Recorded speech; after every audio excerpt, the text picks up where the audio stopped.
ജ്യോതിഷം എന്ന വിഷയം വളരെ അഗാധമാണ്. ഏതാണ്ട് 1 മണിക്കൂർ 40 മിനിറ്റ്, 1 മണിക്കൂർ 50 മിനിറ്റ് ക്ലാസ് പദാനുപദമെടുത്ത് നിങ്ങൾക്ക് മനസ്സിലാവില്ല എന്ന് ഉറപ്പ് വരുത്തിയതിനു ശേഷം ഞാൻ ക്വസ്റ്റ്യൻ ആൻസർ സെഷനിലേക്ക് കടക്കാം. യഥാർത്ഥത്തിൽ ഭാരതത്തിലെ ഗ്രന്ഥങ്ങൾ എത്രയാണെന്ന് ചോദിച്ചാൽ 2000-ലധികം ഗ്രന്ഥങ്ങൾ അടിസ്ഥാന ഗ്രന്ഥങ്ങളായിട്ടുണ്ട്. അവയ്ക്ക് സംസ്കൃതത്തിൽ എഴുതിയിരിക്കുന്ന വ്യാഖ്യാനങ്ങൾ, കമന്ററികൾ ഏകദേശം 10,000 കമന്ററീസ് ഉണ്ട്. പല ഭാഷകളിലും എഴുതിയിരിക്കുന്ന ഉപാഖ്യാനങ്ങൾ, സബ് കമന്ററീസ് 1,00,000-ഓളം വരുന്നുണ്ട്. അപ്പൊ nearly 2,000 foundation literature, 10,000 commentaries in Sanskrit, and not less than 1,00,000 sub-commentaries in various languages, including Sanskrit. ഇതില് വൈദിക സാഹിത്യം എന്ന് പറയുന്നത് വേദഗ്രന്ഥങ്ങള്, ബ്രാഹ്മണ ഗ്രന്ഥങ്ങൾ, ആരണ്യക ഗ്രന്ഥങ്ങൾ, ഉപനിഷത്തുക്കൾ. തിരിച്ചു പറഞ്ഞാൽ ഉപനിഷത്തുക്കൾ, ആരണ്യക ഗ്രന്ഥങ്ങൾ, ബ്രാഹ്മണ ഗ്രന്ഥങ്ങൾ, വേദങ്ങൾ. അത് വേദിക് ലിറ്ററേച്ചറാണ്. അതിന്റെ താഴെ 6 ടൈപ്പ് ലിറ്ററേച്ചർ ഉണ്ട്, 6 തരത്തിലുള്ള ലിറ്ററേച്ചർ ഉണ്ട്. അതിന്റെ പേര് വേദാംഗങ്ങൾ. മനസ്സിലായില്ല എന്ന് വെച്ചിട്ട് കുഴപ്പമൊന്നുമില്ല, അടുത്ത വരി പറയുമ്പോൾ മനസ്സിലാവും.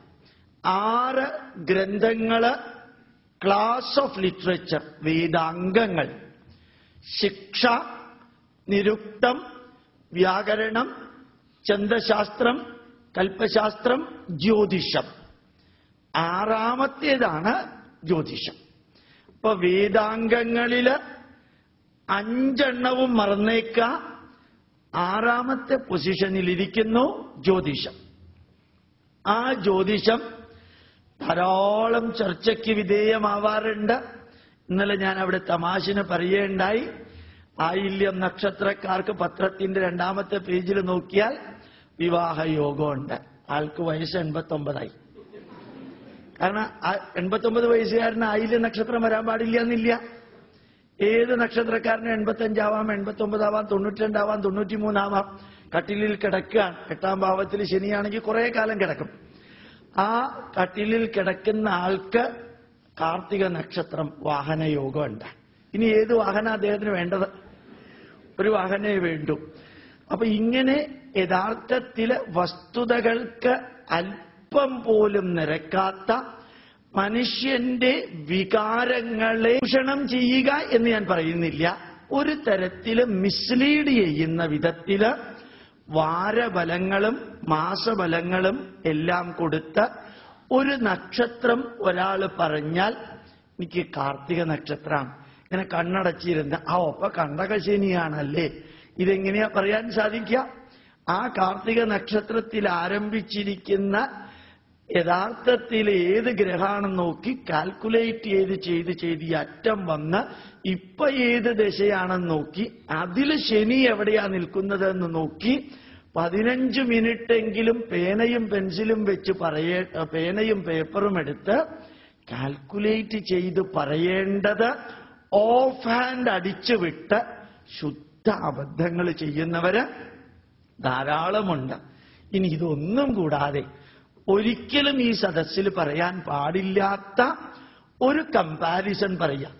ചില ബാർബർ ഷോപ്പിൽ കയറിയാല് അവിടെ എഴുതി വെച്ചിട്ടുണ്ട്, ഏതാണ് ക്രോപ്പിങ്ങിന് 25 രൂപ, കംപ്ലീറ്റ് മുട്ടയടിക്കുന്നതിന് 65 രൂപ, ശിഖ വെച്ച് തരുന്നതിന് 75 രൂപ എന്ന് എഴുതി വെച്ച മാതിരി ജ്യോതിഷന്റെ അവിടെ എഴുതിയിട്ടുണ്ട്.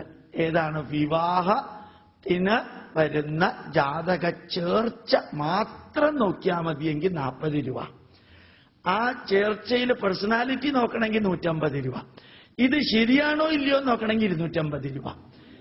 ഇങ്ങനെ ജസ്റ്റ് നോക്കുമ്പോ ചിലപ്പോ ഞാൻ മനസ്സിൽ വിചാരിക്കാറുണ്ട്, പൂർവീക ഋഷിവര്യന്മാര് കഴിഞ്ഞ 3000 വർഷങ്ങളായിട്ട് പ്യുവർ എസ്ട്രോണമി എന്ന സയൻസിന്റെ ബേസില് പ്യുവർ അസ്ട്രോണമി എന്ന സയൻസിന്റെ ബേസില്, പ്യുവർ മാത്തമാറ്റിക്സ് എന്ന സയൻസിന്റെ ബേസില്, സയൻസ് എന്നുള്ളത് ഒരംശം പോലും ഇല്ലാത്ത പ്രഡിക്ഷൻ പാർട്ടിന്റെ ബേസിസില് അസ്ട്രോണമി പ്യുവർ സയൻസാണ് അവർ ഉപയോഗിച്ചിരിക്കുന്നത്, മാത്തമാറ്റിക്സ് പ്യുവർ സയൻസാണ് ഉപയോഗിച്ചിരിക്കുന്നത്. പ്രഡിക്ഷൻ പാർട്ടില് 1% സയൻസ് പോലും ഇല്ല. ആ പ്രഡിക്ഷൻ പാർട്ടിനെ വെച്ച് ഒരാണും പെണ്ണിന്റെയും ജാതകം കയ്യിൽ കിട്ടി ഇത് തമ്മിൽ ചേരുമെന്ന് പറഞ്ഞ് ചേർത്ത് 25 രൂപയും മേടിക്കുന്നതെല്ലാമാണ് ജ്യോതിഷത്തെക്കുറിച്ച് അബദ്ധജടിലമായ ധാരണകൾ ഇത്രയും അധികം ഉണ്ടാക്കാൻ കാരണം. ഒന്നുകൂടി ഞാൻ ആവർത്തിക്കാം. നമ്മുടെ വാരഫലങ്ങള്, മാസഫലങ്ങള്, ദശയും അപഹാരവും ഛിദ്രവും സൂക്ഷ്മവും ഏഴയൽവക്കത്ത് പോലും കാൽക്കുലേറ്റ് ചെയ്യാതെ നക്ഷത്രം കേട്ട ഉടനെ കണ്ടകശനിയാണെന്ന് പറയുക. ചിലപ്പോ ചിലര് പറയും അയാൾക്ക് എന്തിന്റെ കുറവാ, ശുക്രദശയാ. അത് കേൾക്കുമ്പോഴത്തേക്കും എല്ലാവരും ശുക്രദശ നല്ലതാണ്. 12ാം ഭാവത്തിൽ ശുക്രനുള്ള വ്യക്തിയെ വീട്ടിൽ കണ്ടില്ലെങ്കിൽ കള്ള് ഷോപ്പിലുണ്ടാവും. 2 ഓപ്ഷനേ കേൾക്കുള്ളൂ. 12ാം ഭാവത്തിൽ ശുക്രൻ ഉണ്ടെങ്കിൽ അത് നീചത്തിലാണെങ്കിൽ വീട്ടിലേക്ക് വരികയില്ല, അവിടെ തന്നെ ഉണ്ടാവും. അപ്പൊ പിന്നെ ഇങ്ങനെ ഇയാൾക്ക് ഈ ശുക്രദശയാണെന്ന് പറഞ്ഞ് സന്തോഷിക്കാം. അപ്പൊ ഇത്രയും ഞാൻ പറഞ്ഞത് ഒരു മുഖവുരയായിട്ട് എന്തുകൊണ്ട് ജ്യോതിഷം എന്ന semi scientific, semi non scientific ആയിട്ടുള്ള ഈ വിഷയത്തെ നമ്മളെല്ലാവരും ഇത്രയും അധികം ഭക്തിയോടുകൂടിയോ അല്ലെങ്കിൽ വികാരത്തോടു കൂടിയോ സമീപിക്കുന്നു. തിരുവനന്തപുരത്തെ RCCയിലെ പ്രഗത്ഭനായ ഒരു ഡോക്ടറുടെ അടുത്ത് ചെന്നു. അദ്ദേഹത്തിനോട് ചോദിച്ചു, സാർ ഈ മുറുക്കുന്നവരോട്, വെറ്റിലടക്കം മുറുക്കുന്നവരോട് പറയാറില്ലേ ക്യാൻസർ വരാൻ സാധ്യതയുണ്ടെന്ന്? ഞാൻ പറയാറുണ്ട്. സിഗരറ്റ് വലിക്കുന്നവരോട് പറയാറില്ലേ ക്യാൻസർ വരാൻ സാധ്യതയുണ്ടെന്ന്? പറയാറുണ്ട്. ലിക്കർ കഴിക്കുന്നവരോട് പറയാറില്ലേ? പറയാറുണ്ട്. വെജിറ്റബിൾസ് നല്ലവണ്ണം കഴുകാതെ ഈ പുറത്തുള്ള കോണ്ടാക്ട് പെസ്റ്റിസൈഡ് വാഷ് ചെയ്ത് കളയാതെ ആ പെസ്റ്റിസൈഡോടുകൂടി വേവിച്ച് കഴിക്കുന്ന ധാരാളം പേരുണ്ട്. അതായത് കോണ്ടാക്ട് പെസ്റ്റിസൈഡ്, സിസ്റ്റമിക് പെസ്റ്റിസൈഡ് കുഴപ്പമില്ല. ആ പെസ്റ്റിസൈഡ് കഴിക്കുന്നവർക്ക് ക്യാൻസർ വരാൻ സാധ്യതയുണ്ടെന്ന് പറയാറില്ലേ? പറയാറുണ്ട്. ഇവർ സാറിന്റെ അഡ്വൈസ് ഫോളോ ചെയ്യാറുണ്ടോ? വലുതായിട്ടൊന്നുമില്ല.